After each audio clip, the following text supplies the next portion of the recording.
अस्सलाम वालेकुम। Last lecture के अंदर हमने लूप और इसके बाद वाइल लूप के बारे में डिस्कस किया था, और जो आपकी स्क्रीन के ऊपर प्रोग्राम है वाइल लूप का, उसके बारे में हमने डिस्कस किया था। और ये गिवन प्रोग्राम को हमने सॉल्व करके इस प्रोग्राम को सॉल्व आउट करके देखा था, और अपने आउटपुट स्क्रीन के ऊपर पाकिस्तान 5 टाइम किस तरह वाइल लूप को यूज़ करते हुए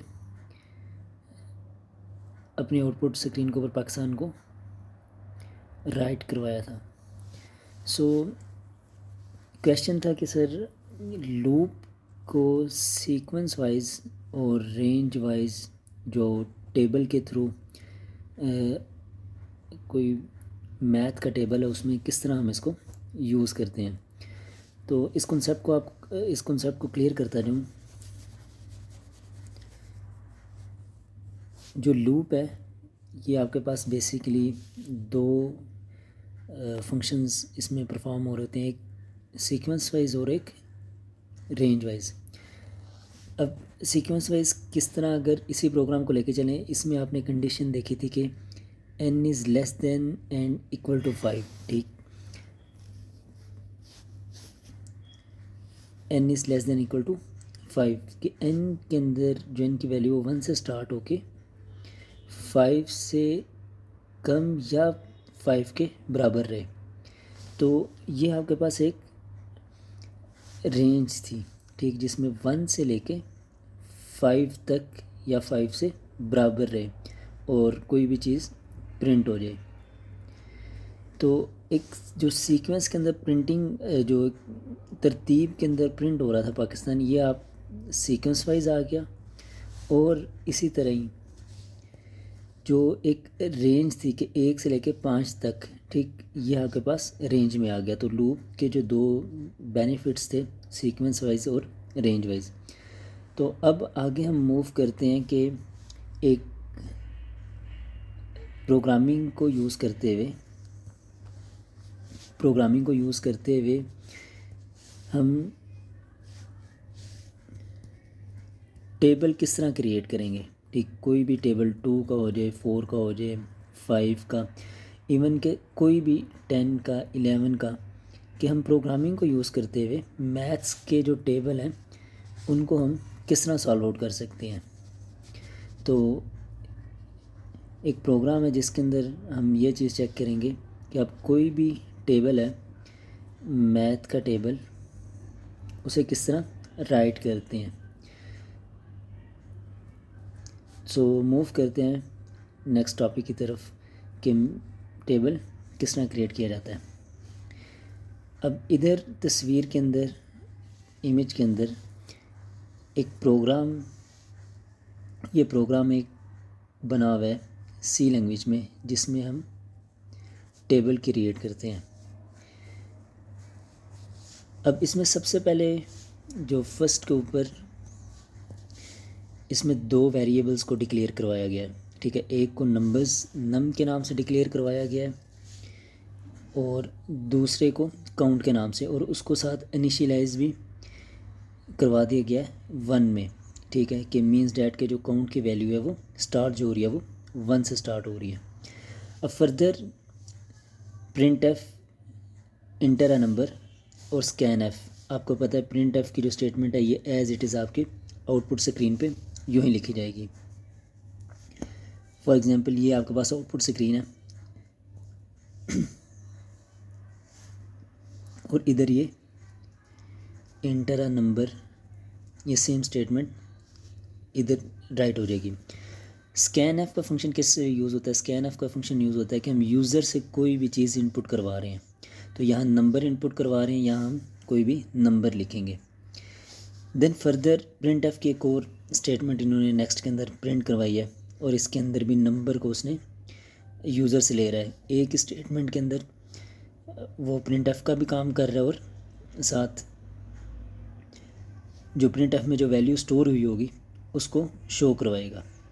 अब यहाँ हम नंबर देते हैं 2, तो निचले वाली लाइन में मल्टीप्लिकेशन ऑफ टेबल के अंदर भी 2 आ जाएगा। मीन्स डैट के बता रहा है कि कौन सा टेबल आपने स्टार्ट करना है।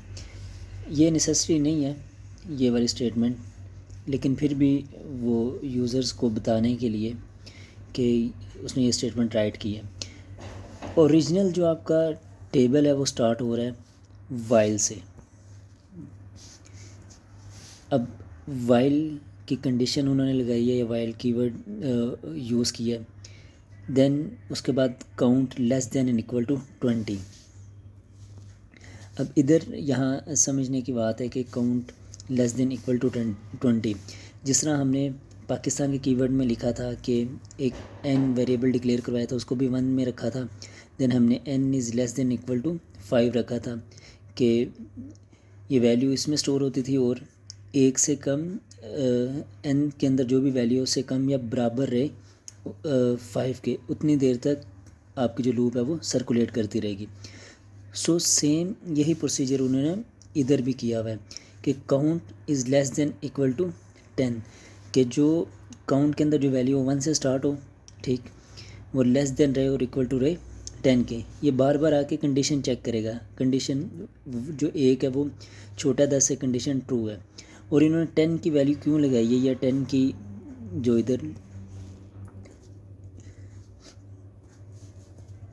10 को इधर उन्होंने क्यों स्टैटिक करवाया कि मेजोरिटी या ज़्यादातर आपको पता है कि जो टेबल्स हैं वो 1 से स्टार्ट हो के 10 तक चलते हैं। 10 तक हम मोस्टली देखते हैं। जिस तरह 2 की अगर बात करें, 2 1s are 2, 2 2s are 4, इस तरह सो ऑन चलते चलते ये 2 10s are 20, ठीक। तो इसीलिए जो यहाँ इन्होंने कंडीशन लगाई है 10 की लगाई है। अगर हम इस कंडीशन को लेस देन इक्वल टू 10 है, यहाँ 20 कर देंगे, ठीक। फॉर एग्ज़ाम्पल इधर हम 20 कर देंगे तो आपका टेबल जो है ये 2 20 ज़ार, ठीक। तो आगे इसका आंसर आ जाएगा 40, तो ये एक्सीड कर जाएगी। तो जो ये वाली काउंट की कंडीशन है ये इन्होंने सिंपली लगाई है कि जहाँ तक आपका टेबल चलेगा। अब आगे प्रिंट एफ के अंदर एक उन्होंने स्टेटमेंट लगाई है जिसके अंदर आपका टेबल किस तरह सॉर्ट आउट हो रहा है। इसमें अगर आप गौर करें, सबसे पहले उन्होंने मल्टीप्लाई किया हुआ है, ठीक है, नंबर्स यहाँ क्या था, हमने लिखा था इंटर अ नंबर। तो स्टार्टिंग के अंदर नंबर हमने क्या दिया 2। फॉर एग्जांपल अगर 2 का टेबल लिखना है तो यहाँ 2 आ जाएगा, ठीक है। Multiply by 1। काउंट कहाँ से स्टार्ट हो रहा था, काउंट आपका स्टार्ट हो रहा था 1 से, ठीक। तो यहाँ आ जाएगा 1। आगे इक्वल टू का ऑपरेटर है, ठीक। तो ये से मल्टीप्लाई होगा 2 1s are 2। देन इंक्रीमेंट होगा, देखें लास्ट लाइन में इंक्रीमेंट हो रहा है। ये सेम इंक्रीमेंटेशन जो है आपको अगर याद हो तो जो पाकिस्तान वाला प्रीवियस हमने टेबल है प्रोग्राम, उसमें भी देखें यहाँ भी आपके पास n++ हो रहा था। तो इसका क्या मतलब था कि n के अंदर 1 वैल्यू थी इज़ इक्वल टू 5, और n को अगर एक्सपेंड किया था तो n is equal to n+1 था। तो 1+1, ठीक, ये n की वैल्यू आपके पास इधर से आई थी। तो 1+1 ये हो गया 2, तो n की वैल्यू में 2 स्टोर हो जाता था। तो सेम सिनेरियो इधर उन्होंने काउंट के अंदर यूज़ किया मेथड। यहाँ c is equal two means c means count, c+1 अगर इसको एक्सपेंड किया जाए तो ये बनता है आपके पास। सो इधर आपके पास 1 था, 1+1 कंडीशन इधर चेक की जाएगी, ये आ जाएगा 2, तो 2 c के अंदर सेव हो जाएगा, ठीक है। तो ये कंडीशन वाइल के अंदर यही होता है, जब तक कंडीशन ट्रू रहती है तो ये दोबारा आपके पास जो है ये मूव कर जाता है कंडीशन में। यहाँ अगर इससे इधर मैं एक्सपेंड करूँ, 2 लेस देन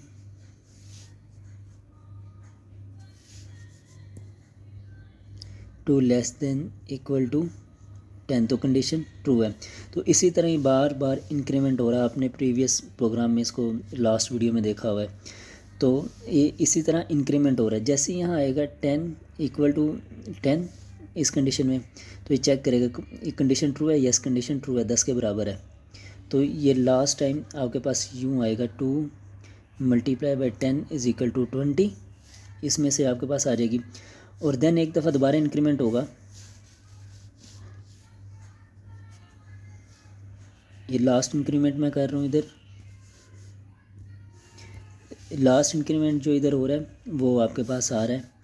यहाँ वैल्यू चेक करेगा सी इज़ इक्वल टू 10+1 होगा। जैसे 10+1 होगा इधर 11 इसमें स्टोर होगा। ये दोबारा मूव करेगा और कंडीशन की तरफ आएगा। कंडीशन में क्या था, count is less than equal to 10। Condition में क्या था, count is less than equal to 10।